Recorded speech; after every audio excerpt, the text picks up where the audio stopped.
बढ़ते हैं न्यूज पथ का सफर। सबसे पहले ऐसी तस्वीरें जिनका जिक्र सर रहा है, तस्वीरें सुर्खियों में भी हैं और सोशल मीडिया पर भी इनसे आपका बाखबर होना जरूरी है, क्योंकि चौराहे पर इन्हीं की चर्चा और चर्चा देश भर में त्योहारों की रौनक की भी है।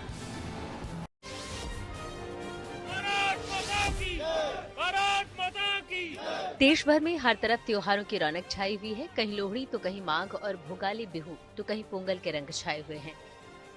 पंजाब से लेकर देश के अलग अलग हिस्सों में लोग धूमधाम से लोहड़ी का पर्व मनाते नजर आए। इस मौके पर अमृतसर में लोग पतंगबाजी का लुत्फ उठाते भी दिखे। वहीं जम्मू कश्मीर के सांबा में स्थानीय लोगों के साथ बीएसएफ के जवान भी पूरे जोश में लोहड़ी मनाने में मशगूल नजर आए।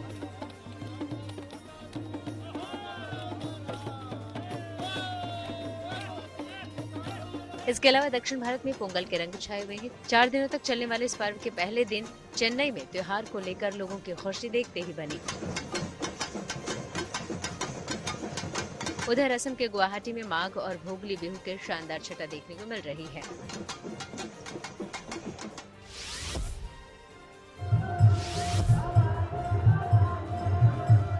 ये तस्वीरें यूपी के मथुरा की हैं, जहां बरसाना स्थित माताजी गौशाला में श्री गिरधर गोपाल जी का 5 दिवसीय ब्याहुला उत्सव चल रहा है। इस उत्सव के दूसरे दिन लगन सगाई कार्यक्रम के दौरान पूरा धाम भक्ति और उल्लास के रंग में रंगा नजर आया। लाडली जी के भजनों की मधुर गूंज के बीच हजारों श्रद्धालु कथा पंडाल में जुटे और इसका आनंद उठाया और हर कोई इस दौरान पूरी भक्ति भाव से झूमता नजर आया। पूरा पंडाल भक्ति भाव में डूबा रहा और श्री गिरधर गोपाल जी के ब्याहुला उत्सव की दिव्य छटा से बरसाना धाम सराबोर हो गया। इस उत्सव के तहत अभी अलग अलग तरह के आयोजन देखने को मिलेंगे, जिसको लेकर बड़ी संख्या में श्रद्धालु पहुंचे हुए हैं और उनमें इस पूरे कार्यक्रम को लेकर गजब का उत्साह दिख रहा है।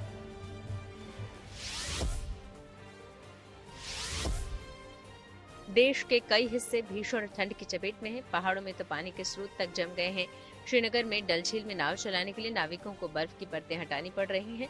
वहीं भारत की सबसे ज्यादा और दुनिया की दूसरी सबसे ठंडी जगह लद्दाख के द्रास में चारों तरफ बर्फ ही बर्फ बिछी हुई है, जो एक शानदार नजारे का दीदार भी करा रही है। यहाँ बर्फबारी के बाद सेना की ओर से जश्न फतेह के नाम से विंटर कार्निवल का आयोजन किया गया है, जिसमें लोग खेलों का लुत्फ उठाते नजर आ रहे हैं। यहाँ -14 से 20 डिग्री तक लुढ़ के तापमान के बीच युवाओं को आइस हॉकी खेलते देखना एक शानदार अनुभव देता है। इस विंटर कार्निवल का मकसद कड़ाके की ठंड में जीवन का जश्न मनाना और नागरिक सैन्य संबंधों को मजबूत करना है।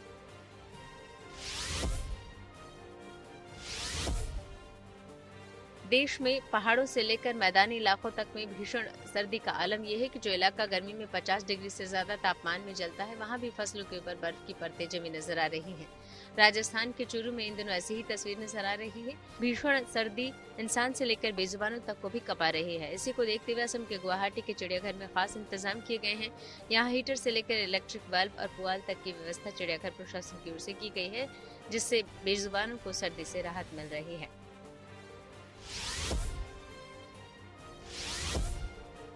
राजस्थान के धौलपुर जिला इन दिनों देसी विदेशी पक्षियों से गुलजार है। यहाँ चंबल नदी से लेकर तालाबे शाही समेत सभी ताल और झील इन पक्षियों की चहचहाट से गूंज रहे हैं। चंबल एरिया पहले से ही इंडियन स्किमर और ब्लैक वेली टर्न जैसे दुर्लभ पक्षियों के लिए मशहूर है। देश भर के अलग अलग हिस्सों से आए 15 सदस्यीय पक्षी विशेषज्ञ टीम को यहाँ सर्वे में पक्षियों की कई प्रजातियां मिली, जिसमें गिद्धों की 5 प्रजातियां शामिल थी, जिनमें प्रवासी हिमालयन ग्रिफन और यूरेशियन ग्रिफन गिद्ध भी शामिल हैं। विचियर और ग्रेट ग्रे श्राइक जैसे छोटे प्रवासी पक्षी भी मिले, तो प्रवासी बत्तखों की कई प्रजातियां भी पाई गईं। मछली खाने वाले बड़े आकार के प्रवासी पक्षी पेलिकन की 2 प्रजातियां भी इस सर्वे में मिली हैं। इन सब के अलावा और भी दूसरी प्रजातियों के कई प्रवासी पक्षी भी यहाँ मौजूद हैं। चलिए बात करते हैं मकर संक्रांति पर होने वाले पतंग महोत्सव की। कल संक्रांति के मौके पर पूरे देश में पतंगबाजी होगी। देश विदेश से पतंगबाज इसमें हिस्सा लेंगे। अहमदाबाद के जमालपुर में पतंगों के कारीगर तरह तरह की पतंगे बनाने में रात दिन जुटे हुए हैं। जमालपुर एशिया का सबसे बड़ा पतंग बाजार है। यहाँ पुरुषों के अलावा महिलाएं भी अपने श्रम से आत्मनिर्भर बनी है। वहीं गुजरात के खेड़ा जिले में सखी मंडल की महिलाएं भी पतंग बनाकर अच्छी खासी कमाई कर रही हैं।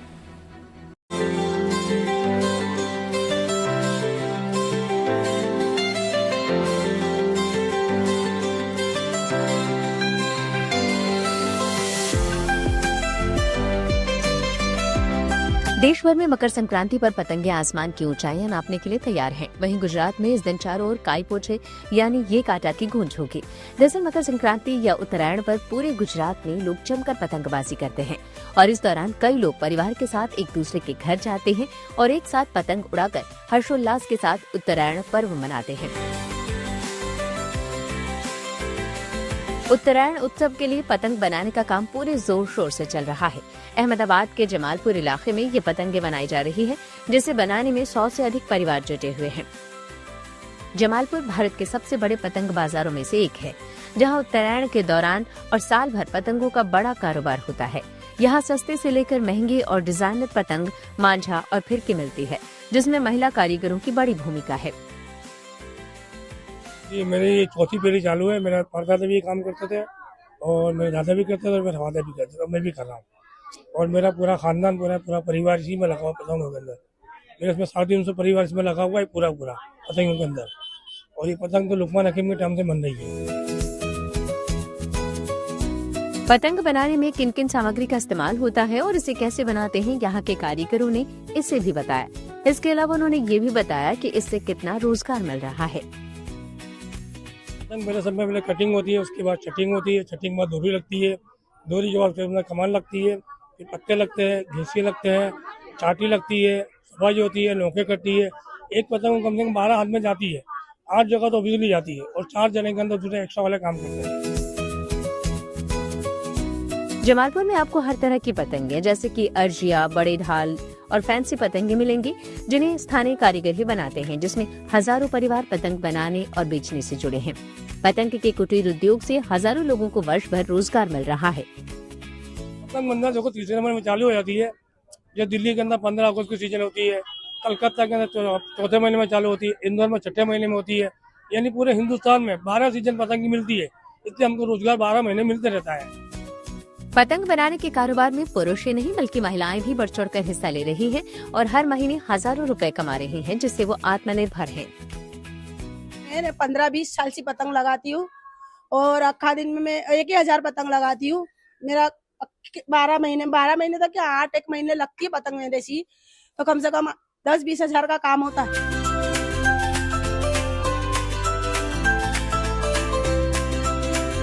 गुजरात का जमालपुर पतंग बाजार खासकर मकर संक्रांति के दौरान एशिया के सबसे बड़े और महत्वपूर्ण पतंग बाजारों में से एक माना जाता है, जहां थोक और खुदरा बिक्री के लिए पतंगों और मांझे का बड़ा बाजार है और ये अहमदाबाद के पतंग संस्कृति का केंद्र है। अहमदाबाद ही नहीं बल्कि गुजरात के खेड़ा जिले के एक छोटे से गांव की महिलाओं ने भी इन्हीं पतंगों के दम पर अपनी किस्मत की डोर से उड़ान भरी है। 5,000 रुपए से शुरू हुआ एक छोटा सा सफर आज 25 लाख के टर्नओवर तक पहुंच गया है। अब यहाँ लोग दूर दराज से पतंग लेने आते हैं। खेड़ा जिले के इस गांव का नाम है पिठाई, जिसे लोग मिनी खंबात के नाम से जानते हैं। यहाँ की हवाओं में केवल पतंगे नहीं बल्कि महिला सशक्तिकरण की महक भी घुली है। इस बदलाव की सूत्रधार है मीना। 17 साल पहले एक साधारण गृहिणी रही, लेकिन एक हुनर ने उनकी जिंदगी बदल दी। हम 17 साल से इस बिजनेस में जुड़े हुए हैं। हमारे पास पहले तो 10 बहनें थी और हम सखी मंडल चलाते हैं, इसलिए सखी मंडल में 10 बहनें थी, तो 10 बहनें जुड़ी हुई थी और फिर हम तालीम देते हैं पतंग बनाने की। तो हमारे साथ अब 45 बहनें जुड़ी हुई है, वो सब पतंग बनाती है और फिरकी भी हम घर पे ही बनाते हैं। मीना ने 2014 में संतराम सखी मंडल बनाया। आज उनके साथ गांव की 45 महिलाएं जुड़कर अपनी रोजी रोटी कमा रही हैं, जो साल भर में करीब 4 लाख पतंगे और 6,000 फिरकियां तैयार करते हैं। लेकिन ये कहानी सिर्फ मुनाफे की नहीं बल्कि सम्मान की है। यहाँ काम करने वाली महिलाएं हर महीने 4 से 5,000 रुपए कमाकर अपने घर की रीढ़ बन रही हैं। अब उन्हें रोजगार के लिए शहर की ओर नहीं भागना पड़ता। मुझे बहुत अच्छा लगता है। पहले मैं एक गृहिणी थी, लेकिन जब से मैं इनके साथ जुड़ी हूँ, पतंग बनाते हैं और साथ से साथ मैं अलग ये भी कहूँगी कि ये बहुत गर्व की बात है कि ये राखियाँ भी, तोरण, झूमर वगैरह अलग-अलग वैरायटी सब बनाते हैं। पतंग और राखड़ियाँ तो ये पूरे साल बनाती हैं। तो मैं इनके साथ जुड़ के आज मैं अपने पग पर खड़ी हुई हूँ और मैं आत्मनिर्भर हूँ। पिठाई गांव की महिलाओं ने साबित कर दिया है कि अगर हौसलों को सही मांझा मिल जाए तो सफलता की पतंग को ऊंचे आसमान में उड़ने से कोई नहीं रोक सकता। सखी मंडल की ये पतंगे सिर्फ आसमान की ऊंचाइयां नहीं नाप रही, बल्कि महिला सशक्तिकरण के क्षितिज पर भी एक नई इबारत लिख रही हैं। मैं इनके पास बनाती हूँ तो मेरे को 1 महीने के 3 से 4 हजार मेरे को पगार सैलरी जैसा हो जाता है। और राखी में भी ऐसा ही है, मेरे को दूसरी जगह नौकरी करने की जरूरत ही नहीं पड़ती। बाबा विश्वनाथ की नगरी काशी में भी पतंगों का बाजार सज गया है और फैंसी पतंगों की डिमांड काफी है। बताया जा रहा है कि यहाँ आसपास के जिलों से भी लोग पतंग खरीदने आते हैं। यहाँ हर तरह के पतंगे मिल रही हैं। रंग बिरंगी पतंग हो चाहे मांझा या फिर परेता, इनका बाजार सज चुका है, क्योंकि मकर संक्रांति यानी खिचड़ी का पर्व अब से कुछ ही दिनों में आने वाला है। इस समय वाराणसी के पतंग बाजार के लिए मशहूर औरंगाबाद के मार्केट में हम मौजूद हैं और देख सकते हैं चारों तरफ पतंग का अंबार इस दुकान में लगा हुआ है। और न केवल यहाँ पर दुकानदार बल्कि जो खरीदार है वे जो पतंगबाज हैं उनको पतंग दिखाने के लिए, उनको पसंद कराने के लिए दिन रात लगे हुए हैं। और बिक्री लगातार पतंग की बनी हुई है, मांझे की बनी हुई है और साथ ही साथ जो परेते हैं उनकी भी बिक्री लगातार हो रही है। हमारे साथ यहाँ दुकान पे मौजूद जो दुकानदार हैं उनसे जानते हैं कि वाराणसी धार्मिक नज़रिए से तो महत्वपूर्ण है ही, लेकिन पतंगबाजी के लिए भी काफ़ी जाना जाता है। गंगा पार हो चाहे छत पे हो, लोग यहाँ पतंगबाजी करते हैं। तो किस तरह से आप लोग संतुष्ट कर रहे हैं ग्राहकों को? किस प्रकार की पतंगे? वैरायटी दिन पर दिन बढ़ती जा रही है, क्वालिटी बढ़ती जा रही है, कस्टमर का डिमांड भी बढ़ता जा रहा है। पतंग उत्सव मुख्य रूप से मकर संक्रांति पर मनाया जाता है, जो सूर्य के उत्तरायण होने का प्रतीक है और ये शीत ऋतु के अंत का संकेत देता है। ये उत्सव खुशी, फसल के आगमन और स्वतंत्रता का जश्न मनाने, दोस्तों और परिवार को एक साथ लाने का भी त्योहार है। जबकि कुछ विशेषज्ञों के अनुसार पतंग उड़ाने के पीछे वैज्ञानिक कारण भी हैं। ये त्योहार सर्दियों में आता है जब लोग बीमारियों की चपेट में आसानी से आ सकते हैं, जबकि पतंग उड़ाते समय शरीर धूप के संपर्क में आता है, जिससे विटामिन डी मिलता है और रोग प्रतिरोधक क्षमता बढ़ती है। साथ ही पतंग उड़ाना एक शारीरिक गतिविधि है जो ब्लड सर्कुलेशन बेहतर करती है और शरीर को गर्म रखती है। गुजरात के खेड़ा से हेतल शाह के साथ वाराणसी से रोशन जायसवाल, गुड न्यूज टुडे। सरकार ने गिग वर्कर्स को बड़ी राहत दी है। अब नहीं होगा 10 मिनट डिलीवरी का दबाव। चलते हैं न्यूज एक्सप्रेस वे पर, जहां देश भर की कुछ और जरूरी खबरें मौजूद हैं।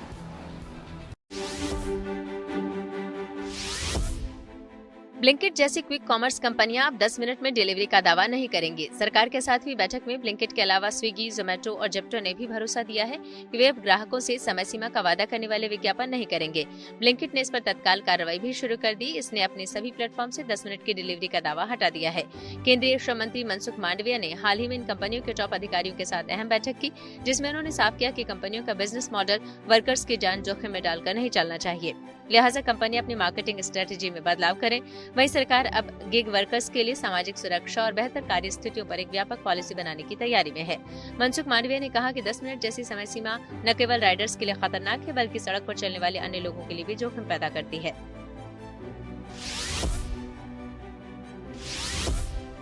इस बार गणतंत्र दिवस पर राष्ट्रपति भवन में होने वाले पारंपरिक एट होम रिसेप्शन के लिए एक खास पहल की गई है।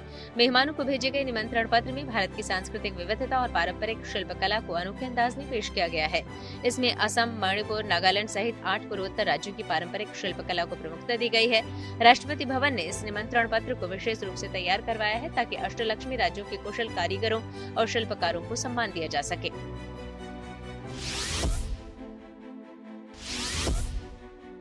भारत ने ब्रिक्स 2026 की अध्यक्षता के लिए अपना लोगो और आधिकारिक वेबसाइट औपचारिक रूप से लॉन्च कर दिया। ये लॉन्च नई दिल्ली में हुआ। इसमें विदेश मंत्री एस जयशंकर शामिल हुए। इस खास मौके पर उन्होंने भारत की ब्रिक्स प्रेसिडेंसी के विजन और प्राथमिकताओं को विस्तार से सामने रखा। ब्रिक्स 2026 का जो लोगो जारी किया गया है उसका आकार कमल से प्रेरित है, जो भारत का राष्ट्रीय फूल है। डिजाइन के केंद्र में आंतरिक पंखुड़ियां 2 हाथों को नमस्ते करते हुए दिखाती हैं, जो आमतौर पर अभिवादन और सम्मान का संकेत है। वहीं 5 पंखुड़ियां ब्रिक्स के संस्थापक देशों ब्राजील, रूस, भारत, चीन और दक्षिण अफ्रीका के रंगों में हैं, जो विविध देशों के बीच एकता को दर्शाती हैं।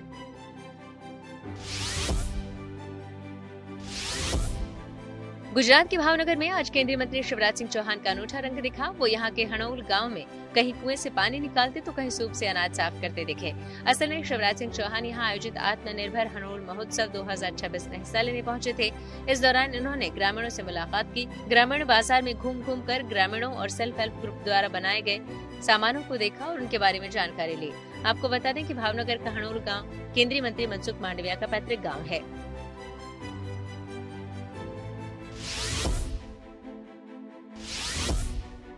पहाड़ों पर जैसे जैसे बर्फबारी तेज हो रही है, वैसे वैसे मैदानी इलाकों में भी इसका असर देखने को मिल रहा है। आलम यह है कि पंजाब और हरियाणा में तापमान 0 डिग्री सेल्सियस तक गिर गया। मौसम विभाग ने आज पंजाब और हरियाणा में शीतलहर और घनी कोहरे का रेड अलर्ट जारी किया है। आज बठिंडा में तापमान 0.6 डिग्री सेल्सियस, जबकि अमृतसर और फरीदकोट में 1 डिग्री सेल्सियस दर्ज किया गया। वहीं दिल्ली से सटे गुरुग्राम में भी तापमान में गिरावट का पिछले 50 सालों का रिकॉर्ड टूटा। यहाँ तापमान 0.6 डिग्री सेल्सियस दर्ज किया गया, जबकि सिरसा, सोनीपत, भिवानी और महेंद्रगढ़ में न्यूनतम तापमान 1 डिग्री सेल्सियस रहा। हालांकि आज के रेड अलर्ट के बावजूद मौसम विभाग ने 17 जनवरी तक येलो अलर्ट जारी किया है। और अब बात प्रयागराज मिनी कुंभ की। प्रयागराज की त्रिवेणी संगम नगरी में आस्था, भक्ति और विश्वास की बयार बह रही है। एक तरफ कल्पवासी कठिन तपस्या और संकल्प से पुण्य लाभ अर्जित कर रहे हैं, तो वहीं दूसरी तरफ लग्जरी और पर्यावरण के रंग भी घुले हुए हैं। मेले में आए साधु बाबा करोड़ों की कार में घूम रहे हैं, जो कि सुर्खियां बनी हुई है। 300 साल पुरानी परंपरा का अद्भुत रंग भी यहां देखने को मिल रहा है।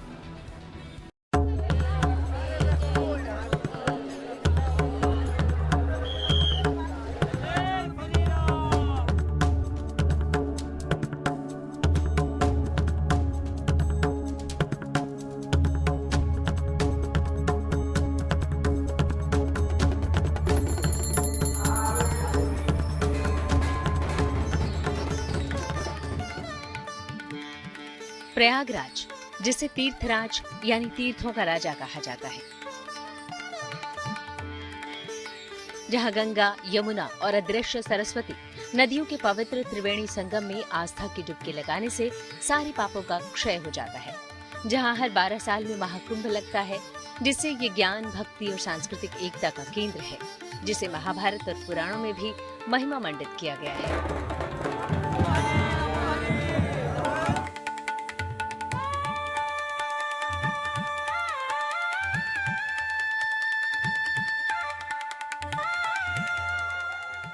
संगम का ये क्षेत्र अक्षय क्षेत्र कहलाता है।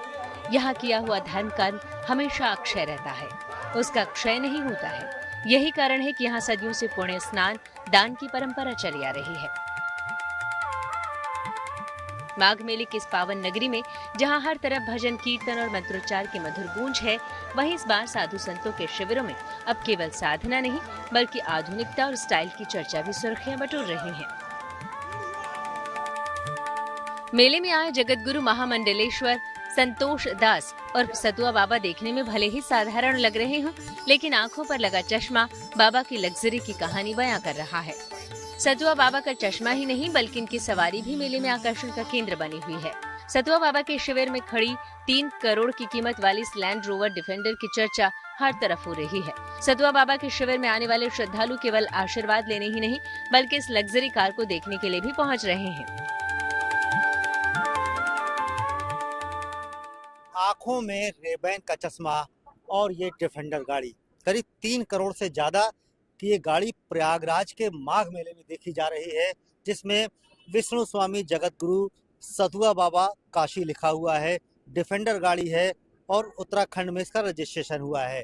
तो 3 करोड़ से ज्यादा की जो गाड़ी है प्रयागराज के माघ मेले में ये आई है, और सतुआ बाबा अपने आंखों में रेबैन का चश्मा लगाकर एक अलग लुक देखने को मिल रहा है। जहां एक तरफ सतुआ बाबा अपनी आधुनिकता के लिए चर्चा में है, वहीं दूसरी तरफ उनके शिविर में सदियों पुरानी अटूट परंपरा की भी झलक देखने को मिलती है। माघ मेले में जहां आमतौर पर फल, पंजीरी और तिल के लड्डू का प्रसाद मिलता है, वहीं सतुआ बाबा के कैंप में सत्तू और चीनी प्रसाद के रूप में बांटी जाती है।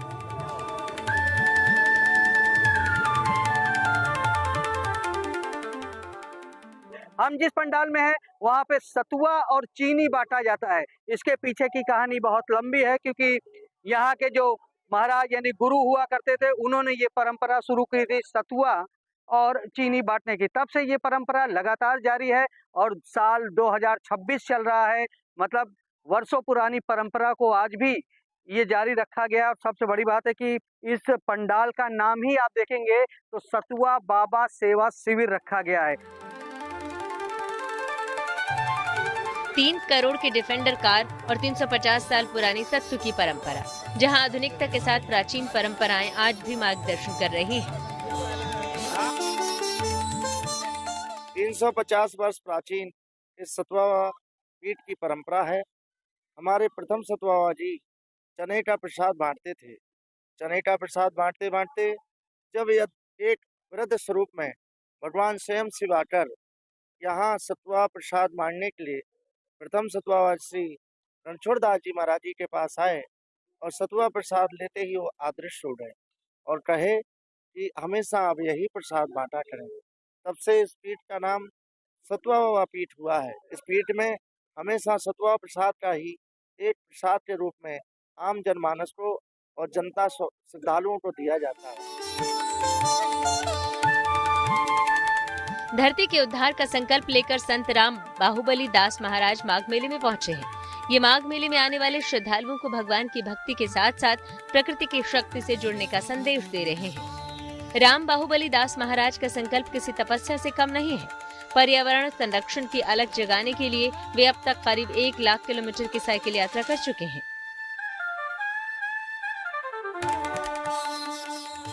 जंगलों को घूमते घूमते जो भारत में हमने नदियों की यात्रा की, जंगलों की यात्रा की, तो उसमें साधु संतों की सेवा के साथ में साधुओं के आश्रम हमने देखा कि प्रकृति के जो एक औरे होते हैं ना, कि हम एक औरे में रहें, तो वहाँ पर देखा कि हर संत अपना नदी किनारे जंगलों में बैठा है। तो वो समझ में आया कि प्रकृति कितनी जो है हमारे लिए ज़रूरी है और हम भौतिक सुखों में ना उलझ के अपने जीवन को प्रकृति के साथ जोड़ लें।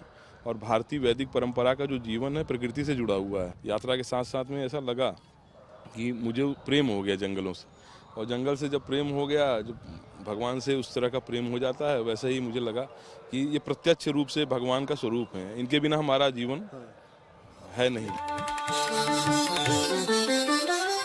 बाबा का संदेश है, पौधे केवल लगाएं नहीं बल्कि अपने बच्चों की तरह उनकी देखभाल भी करें। संगम की पावन रेती पर इस बार आस्था का एक अनोखा शिविर खड़ा हुआ है। मेले में 5 करोड़ 51 लाख रुद्राक्षों से एक दिव्य शिवलिंग का निर्माण किया गया है। ये केवल एक संरचना नहीं बल्कि करोड़ों शिव भक्तों की श्रद्धा और मौनी बाबा के कठिन संकल्प का साक्षात स्वरूप है। जहां 5 करोड़ 51 लाख रुद्राक्षों से यहाँ शिवलिंग बनाया जा रहा है, त्रिशूल गाड़े गए हैं और करीब 11,000 से ज्यादा यहाँ पर त्रिशूल है। तो यहाँ पर आप देख सकते हैं तमाम रुद्राक्ष की मालाएं, त्रिशूल और ये भगवा झंडे, एक सुंदर सा नजारा यहाँ देखने को मिल रहा है। यहाँ 11,000 त्रिशूल भी लगाए गए हैं जो लाल, पीले और काले रंगों के हैं। मौनी बाबा के अनुसार इन रंगों का अपना विशेष आध्यात्मिक महत्व है। श्यांके च विभाति भूधर सुता देवा पगा मस्तके भाले बाल विधुर्गले च गरलम यस्योरसिब्यालराट सोयं भूति विभूषणः सुरवरः शरबाधिपा शर्वदा शर्वः शर्वगतः शिवः ससिनिभः श्री शंकर पातु माम।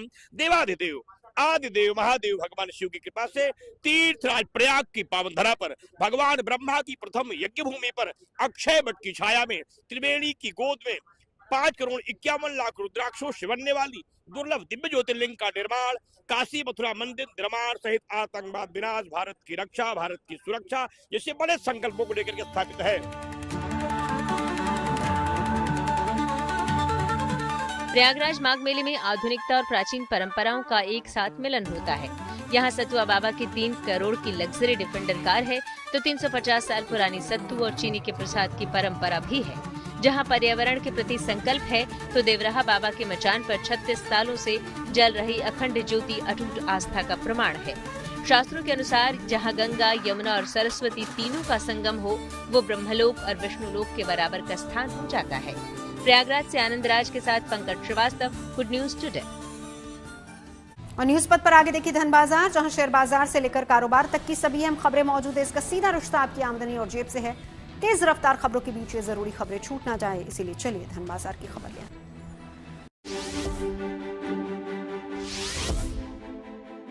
हफ्ते के दूसरे कारोबारी दिन शेयर बाजार में काफी उतार चढ़ाव देखने को मिला। हालांकि आखिर में बाजार गिरावट के साथ बंद हुआ। सेंसेक्स 250 अंक लुढ़कर 83,628 पर बंद हुआ। वहीं निफ्टी भी 58 अंक फिसला, ये गिरकर 25,732 पर आ गया।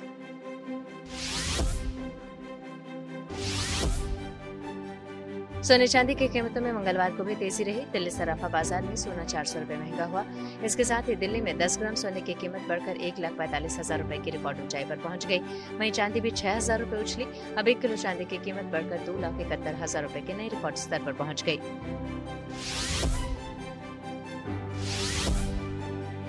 मंगलवार को डॉलर के मुकाबले रुपया फिसल गया। इसमें 4 पैसे की गिरावट आई। इस तरह 1 डॉलर के मुकाबले रुपए की कीमत 90 रुपए 21 पैसे हो गई। न्यूज पथ के सफर में रुक करते हैं सोशल अड्डा का, जहां आज बात होगी मेडिकल और इंजीनियरिंग कोर्स में दाखिला लेने वाले छात्रों की तैयारी की। डॉक्टर और इंजीनियर बनने के लिए छात्रों को स्कूल से ज्यादा कोचिंग सेंटर का सहारा लेना पड़ता है।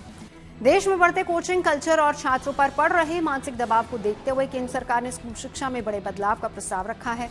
इस मुद्दे पर केंद्र सरकार की बनाई गई हाई लेवल कमेटी ने एक रिपोर्ट के माध्यम से कुछ जरूरी सुझाव दिए हैं। कमेटी का मानना है कि छात्रों की पढ़ाई का बोझ कम करने और उन्हें कोचिंग पर निर्भर होने से बचाने के लिए स्कूल सिस्टम को मजबूत करना जरूरी है। कमेटी ने कोचिंग पर अधिक निर्भरता को बच्चों पर मानसिक दबाव के बढ़ने का कारण बताया है। कमेटी का सुझाव है कि बच्चों की ओर से कोचिंग सेंटर में बताया जाने वाला 2 से 3 घंटे का सीमित होना चाहिए। इससे छात्रों को स्कूल का काम करने और सेल्फ स्टडी के लिए तो समय मिलेगा ही, साथ ही साथ मानसिक विकास के लिए भी छात्र पर्याप्त समय निकाल पाएंगे। कमेटी ने स्कूल के सिलेबस में भी बदलाव करने की बात कही है, ताकि छात्र जेईई और नीट की तैयारी के लिए कोचिंग पर अधिक निर्भर न हो। सुझाव के मुताबिक 9वीं और 12वीं कक्षा तक के छात्रों के लिए ऐसा सिलेबस तैयार करने के लिए कहा गया है, जो बोर्ड परीक्षा समेत दूसरा एंट्रेंस एग्जाम की तैयारी में भी काम आए। कमेटी का मानना है कि स्कूल के सिलेबस और प्रतियोगी परीक्षाओं के पैटर्न में बड़ा अंतर है। बोर्ड परीक्षाओं में जहां लिखित और सोच समझकर आधारित सवाल होते हैं, वहीं प्रवेश परीक्षाओं में ऑब्जेक्टिव और मल्टीपल चॉइस सवाल पूछे जाते हैं। और रिपोर्ट में यह भी सामने आया है कि स्कूलों में शिक्षक प्रतियोगी परीक्षाओं की तैयारी कराने के लिए पूरी तरह से प्रशिक्षित नहीं है, जबकि coaching centre expert teacher, regular test और स्टडी मटेरियल की सुविधा देते हैं। और यही कारण है कि छात्र प्रतियोगी परीक्षाओं की तैयारी के लिए स्कूल के बजाय कोचिंग सेंटर्स पर ज्यादा निर्भर हो जाते हैं। कमेटी ने यह भी चेतावनी दी है कि कम उम्र में ही कोचिंग शुरू करने से छात्रों पर मानसिक दबाव बढ़ता है। कमेटी ने सुझाव दिया है कि छात्रों की इस समस्या से निपटने के लिए स्कूलों में करियर गाइडेंस और काउंसलिंग की सुविधा दी जानी चाहिए। जाहिर है कि कोचिंग सेंटर में पढ़ने वाले छात्र एक अलग तरह का मेंटल प्रेशर महसूस करते हैं। ऐसे में सरकार की बनाई गई हाई लेवल कमेटी के सुझाव कितने कारगर साबित हो सकते हैं, ये जानने के लिए हमने कोचिंग सेंटर कोटा में लोगों से बात की और उनकी राय जाननी चाहिए। इससे सहमत हूँ, पूरी तरीके से सहमत हूँ। कोचिंग में आजकल बच्चों की निर्भरता बहुत बढ़ चुकी है और इसके लिए सरकार भी बहुत ऊंचे कदम उठा रही है, जो कि बहुत फ़ायदेमंद है बच्चों के लिए। कोचिंग महत्व है, लेकिन स्कूलों का भी उतना ही महत्व है, जो कि आजकल लोग इतना नहीं समझ रहे हैं। लेकिन हम स्कूल जाना भी बहुत आवश्यक है और ये चीज़ बहुत अच्छा कदम है कि 3 घंटे कोचिंग करके स्कूलों में भी बच्चे टाइम दें, जिससे कि पढ़ाई के साथ साथ बाकी विकास भी बच्चों का हो स्कूलों में जाकर। 9th क्लास से जब बच्चा कैरियर ओरिएंटेड अपना फेवरेट सब्जेक्ट के बारे में पढ़ता है, तो वो अपना इंटरेस्ट जान सकता है, वो अपने तरीके से अपना फील्ड चूज़ कर सकता है अर्ली एज में। आजकल बहुत सारा हमारा होता है कि 11th-12th में हम साइंस ले लेते हैं, लेकिन हमको आइडिया नहीं होता। तो 9th में बच्चों के पास एक चॉइस होगा और वो अपने फील्ड में आगे भी अच्छा और अच्छे से बढ़ पाएंगे। मैं वैसे ये कहने के लिए मतलब ठीक ही लगता है मुझे, क्योंकि जैसे बच्चे जो हैं आजकल स्कूलों को छोड़ के, मतलब जैसे मैं हूँ, अब मैं डमी कर रहा हूँ, या और भी बहुत सारे बच्चे हैं जो डमी कर रहे हैं, वो कोचिंगों की तरफ इसलिए ज़्यादा जा रहे हैं क्योंकि स्कूलों में जो है मतलब पढ़ाई थोड़ी हल्की है। मतलब हाँ, अगर केंद्र सरकार के द्वारा ये है कि थोड़ा ध्यान दिया जाए बच्चों पर 9 से ही कि जेई के लिए हम थोड़ा पढ़ाएं, तो हाँ ये एक बेटर ऑप्शन है। और जैसे मतलब ये आप बोल रहे हैं 2-3 घंटे का है, तो हाँ ये कुछ अच्छा भी है 2-3 घंटे के लिए, क्योंकि थोड़ा सेल्फ स्टडी के लिए जितना ज़्यादा टाइम मिलेगा उतना अच्छा हम कर पाएंगे। अभी कितना निकल जाता है कोचिंग में समय? अभी कोचिंग में जैसे 5.5-6 घंटे तो निकल ही जाते हैं आराम से, तो 6:30-5 के बाद फिर थक जाते हैं, फिर मतलब बाकी टाइम तो सेल्फ स्टडी का। स्कूल के बारे में तो हम सोच ही नहीं सकते। हाँ, ये सही सुझाव है। यदि कोचिंग का जो माहौल है वो स्कूल में मिलने लग जाए, 8th या 9th क्लास से ही कोई इंजीनियरिंग और इनकी उस लेवल की स्टडी होने लग जाए मेडिकल की, तो बच्चा कोचिंग की ओर कम जाएगा। ये सही रहेगा कि कोचिंग फिर बंदा ले भी तो 3-4 घंटे कोचिंग कर ले, स्कूल में ज़्यादा टाइम देवे। आजकल ऐसा हो गया कि स्कूल की तरफ कोई जा ही नहीं रहा है, सब कोचिंग की ओर बढ़ रहा है, क्योंकि कंपटीशन इतना बढ़ गया है, तो हर कोई चाहता है, हर किसी के माँ बाप यही चाह रहे हैं कि अपना बच्चा निकले, तो कोचिंग में 6 घंटे 8 घंटे लगातार घिस रहे हैं। स्कूल में डमी स्कूल कर दिए, स्कूल जा ही नहीं रहे हैं, बस नाम चल रहा है उनका। स्कूल की स्टडी अब कोई मायने नहीं रही है। ऐसा आजकल आप देखोगे तो यही लगेगा कि स्कूल में कुछ नहीं चल रहा है। देखते हुए कहा गया है कि बच्चों का जो कोचिंग की तरफ इतना रुझान हो गया, कोचिंग 2-3 घंटे ही हो जी, स्कूलिंग में प्रॉपर बच्चा जाए, उसके बाद होम स्टडी का उसको टाइम मिले, और कोचिंग भी जा रहा है तो 3 घंटे में कोचिंग खत्म हो जाए। और इधर तो ये सही सुझाव है। यदि अब ऐसा होने लग जाए कि जो हमें माहौल कोचिंग में मिल रहा है, जिस लेवल की स्टडी मिल रही है, वो स्कूल में मिलने लग जाए, 9th क्लास से ही बायो और मैथ्स स्ट्रांग हो जाए, टीचर्स अवेलेबल हो जाए, तो फिर हमें कोचिंग का टाइम कम कर ले फिर भी चलेगा।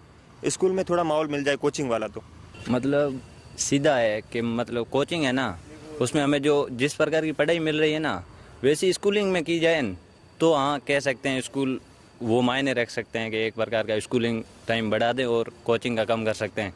बट क्या है कि हमें स्कूल में ऐसा माहौल ही नहीं मिलता है नॉर्मली। मतलब बस अब ज़्यादा आप देख लो, स्टूडेंट को डमी करवा रहे हैं, क्यों? क्योंकि उन्हें माहौल नहीं मिलता है, इसलिए कोचिंग की तरफ दौड़ते हैं। तो कोचिंग में माहौल मिल रहा है, वैसा अगर स्कूल में मिलेगा ना तो स्कूल को हम प्रीफर करेंगे, बट हमें वैसा माहौल ही नहीं मिल रहा है तो फिर कोचिंग के लिए जाना पड़ता है, इसलिए हम कोचिंग को ज़्यादा महत्व देते हैं। प्रगति मार्का, जहां ऐसी खबरें हैं जो देश की तरक्की, प्रगति और लोगों की काबिलियत दिखाती हैं। दिल्ली में स्पेशल बच्चों के लिए खास सेंटर है अध्ययन, जहां राजीव भट्ट डिस्लेक्सिया, ऑटिज्म और डाउन सिंड्रोम से पीड़ित बच्चों के लिए लंबे समय से काम करते आ रहे हैं, और वो आगे भी उन बच्चों के लिए बहुत कुछ करना चाहते हैं। देखिए रिपोर्ट।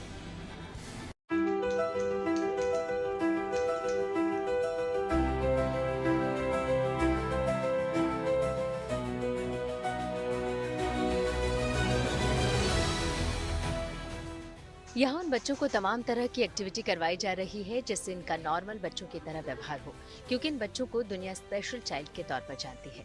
ये वही सेंटर है जहाँ बच्चों को राजीव भट्ट अपनी टीम के साथ मिलकर आत्मविश्वास से भरते हैं कि ये वो सब कुछ कर सकते हैं जो एक सामान्य बच्चा करता है। ये नमित गोयल है, ऑटिज्म के शिकार 21 साल का नमित आज अपनी माँ से अच्छे से बातचीत कर रहा है, तो इसके पीछे राजीव भट्ट के दिल्ली में अध्ययन नाम के सेंटर का बड़ा हाथ है। मैं यहाँ पे 8 साल पहले आई थी, तब ये बिल्कुल क्लास में नहीं जाता था अंदर, और बैग हैंग करके पीछे पीछे सर के घूमता रहता था। फिर धीरे धीरे 2-3 महीने के बाद इसने क्लास में जाना शुरू किया, और तब से फिर ये तब एजुकेशन का भी चल रहा था इसका। एजुकेशन की इसने 10th पास किया, फिर 12th किया यहीं से, और अब यहाँ पे कंप्यूटर सीख रहा है। काफ़ी इम्प्रूव है यहाँ से, कॉन्फिडेंस भी बढ़ गया है इसका, और स्पीच भी काफ़ी अच्छी हो गई है। राजीव डिस्लेक्सिया, ऑटिज्म और डाउन सिंड्रोम से पीड़ित बच्चों के लिए लंबे समय से काम करते आ रहे हैं। इसके लिए इन्हें राष्ट्रपति पुरस्कार से भी सम्मानित किया जा चुका है। राजीव की सफर की शुरुआत 1994 में हुई। इसके पीछे का वाकया खुद इनकी जुबानी ही जानिए। करीब 1994-95 के आसपास मैं एक बच्चे को पढ़ाता था, जिसको जो पी को 9 लिखता था, बी को डी लिखता था। ज़्यादा जानने पे पता लगा कि ये और कुछ नहीं, डिस्लेक्सिया था। यहाँ से मेरी जर्नी स्टार्ट हुई स्पेशल नीड्स के बच्चों के वर्क के लिए, और यहाँ से मैं आगे बढ़ा और हमने फिर डिसलेक्सिया, डिसकैलकुलिया, डिसग्राफिया, जितने भी लर्निंग डिसेबिलिटी के आयाम थे उनको तय किया और इवेंचुअली फिर हमने ऑटिज़म समझा कि ऑटिज़म क्या है और ये चीज़ें हमारे साथ जुड़ती चली गई। फिर हमने डाउन सिंड्रोम, सीपी चाइल्ड और वेरियस डिसेबिलिटीज़ के बच्चों के प्रॉब्लम्स को अंडरस्टैंड करना शुरू किया और हम बहुत हद तक कामयाब हो पाए। राजीव अपने सेंटर में स्पेशल किड्स के लिए कई खास तरह के प्रोग्राम और थेरेपी डिजाइन कर चुके हैं, जिसके जरिए ये उनकी जिंदगी संवार रहे हैं। असल में अटेंशन और फोकस एक बड़ा इंपॉर्टेंट प्रॉब्लम रहती है बच्चों के साथ और ऑटिज्म में क्या होता है कि बच्चे का अटेंशन लॉस बड़ा जल्दी होता है। यहाँ पे हमने एक ऐसी एक्सरसाइज डेवलप की है जो घर में पेरेंट कर सकता है। ये सेल्फ डेवलप्ड है। कैसे? एक तो बैलेंस हो रहा है नीचे से और यहाँ पर देखिए हमने इसके आई कांटेक्ट को पूरा मेंटेन करवा रहे हैं, तब चाइल्ड इसी पे फोकस कर रहा है। एक सिंपल सा टूल जिसको कि चाइल्ड फोकस करते हुए एक्सरसाइज कर रहा है, कंसंट्रेशन दे रहा है और नीचे से बॉडी बैलेंस कर रहा है। तो यहाँ पे क्या हुआ, हमने कंसंट्रेशन फोकस बिल्ड किया, बॉडी बैलेंस सीखा तो स्ट्रक्चरल बैलेंस भी आया और अटेंशन भी ली। ये कुछ एक्सरसाइजेज जो हमारी सेल्फ डेवलप्ड हैं अध्ययन इंक्लूसिव लर्निंग सेंटर में हम बच्चों के साथ लगातार कर रहे हैं और एक्सीलेंट रिजल्ट आ रहे हैं हमारे पास। हमारे कई बच्चे ऐसे होते हैं जो नॉन वर्बल होते हैं। नॉन वर्बल को वर्बल बनाने में बहुत समय लगता है, उसमें हमें कुछ चीज़ों पे बड़ा इंपॉर्टेंट वर्क करना पड़ता है जो कि इसके बच्चे के एक तो मसल्स हैं, यानी कि मसल स्ट्रेंथनिंग पे हम बहुत वर्क करते हैं। राजीव के स्पेशल प्रोग्राम और थेरेपी से कई बच्चों को बहुत फायदा हुआ है और अब वो पहले से बहुत ज्यादा ठीक हैं। ऑलमोस्ट मुझे 6 मंथ हुए हैं यहाँ पे बच्चे को भेजते हुए। तीसरे मंथ से ही उसने इम्प्रूवमेंट दिखाना चालू किया था। ड्रास्टिक उसका बिहेवियर में चेंजेस आए हैं, बहुत ही अच्छा। अब जो प्रॉब्लम थी उसकी अच्छी से रिजॉल्व हो रही है। उसकी एकेडमिक्स में बहुत अच्छी इंप्रूवमेंट हो रही है जो स्कूल में बिल्कुल नहीं हो रही थी। 4th क्लास से ही मेरे बच्चे को वैसे वहाँ के निकाल के सर के पास लाना पड़ा। आई एम सो हैप्पी कि मैं यहाँ पे जो भी मुझे गाइडेंस और मेरे बच्चे को हेल्प किया जा रहा है उससे मैं बहुत खुश हूँ। उसको एग्रेसिव था, दूसरे बच्चे के संग कोऑपरेट नहीं कर पाता था, क्लास में वो प्रॉपर बैठ नहीं सकता था, सिटिंग का बहुत प्रॉब्लम था उसके संग में। राजीव के प्रयास से हजारों बच्चों की जिंदगी बेहतर हुई है, जिससे उनके अभिभावक भी बेहद खुश नजर आते हैं। एक तरीका होता है, इसे बोलते हैं individualised education programme, short form है IEP। IEP में हम एनालाइज करते हैं बच्चे की need, strength, learning style and behaviour. इन सबको मद्देनजर रखते हुए हम एक प्लान बनाते हैं जिसमें रियलिस्टिक गोल रखते हैं, टीचिंग मेथड अलाइन करते हैं, एकोमोडेशन अलाइन करते हैं और फिर उसकी लर्निंग स्टार्ट होती है। अध्ययन ही एक ऐसा इंस्टीट्यूट है जिसमें हमने सबसे पहले IEP के साथ योगा को इंक्लूड करा, श्वास तकनीक को इंक्लूड करा, जिससे कि बच्चे के कंसंट्रेशन, फोकस और बिहेवियर मैनेजमेंट में बहुत असर आया। राजीव अपनी आवाज असम, यूपी, उत्तराखंड, राजस्थान सहित देश के 10 राज्यों तक पहुंचा चुके हैं। इसका असर ये रहा कि उनके कई बच्चे आज देश के बड़े रेस्टोरेंट और कैफे में काम कर रहे हैं। राजीव की कोशिशें लगातार रंग तो ला रही हैं, लेकिन एक समाज के रूप में अभी भी ऐसे बच्चों को लेकर और जागरूकता आना बाकी है। मैं इंक्लूसिव एजुकेशन का टॉर्च बीरर रहा शुरू से। मैं हमेशा इस बात को मानता था कि इनके लिए अलग स्कूल ना होके वो स्कूल होना चाहिए जो इनको एक्सेप्ट करता हो और जो कहता हो कि ये दे नहीं अस हैं। तो from journey from they to us उसको कवर करने में मैं लगा रहा और ये मुहिम जारी है। आज भी मैं पेरेंट्स के साथ, स्कूलों के साथ, इंस्टीट्यूशंस के साथ मिलके लगातार ये कोशिश कर रहा हूँ कि इन बच्चों को अब हमने करियर कैसे देना है, वोकेशनल एजुकेशन कैसे, इनके स्किल सेट्स को ट्रेन करना है, हम उस पर वर्क कर रहे हैं। डाइवर्सिटी, एम्पावरमेंट एंड इंक्लूजन, ये 3 मेरे मेन मुद्दे हैं जिन पे मैं हमेशा काम करना चाहूँगा आगे भी, और मैं चाहूँगा लोग मेरे साथ इसमें और आगे जुड़ें। स्पेशल चाइल्ड को लेकर राजीव जिस मुहिम में जुटे हुए हैं, उससे ये उम्मीद मजबूत होती है कि लोगों की सोच भी इन बच्चों को लेकर जरूर बदलेगी। इस काम को आगे बढ़ाते हुए ये कोशिश कर रहे हैं कि कैसे नॉर्मल कंपनीज जो है जहाँ पर बाकी लोग काम करते हैं, उन लोगों के साथ बैठकर ये बच्चे भी एक नौकरी का हिस्सा कैसे बन पाए, एक कर्मचारी कैसे बन पाए, ताकि इनकी जिंदगी भी बेहतर हो सके। इस काम में भी अब राजीव लगे हुए हैं। कैमरामैन शैलेंद्र के साथ Manish Chaurasia, good news today, Delhi. कल होने वाले राजकोट वनडे पर टिकी है टीम इंडिया की निगाहें। खेल जगत की और खबरों को जानने के लिए रुक करते हैं खेल चक्कर का।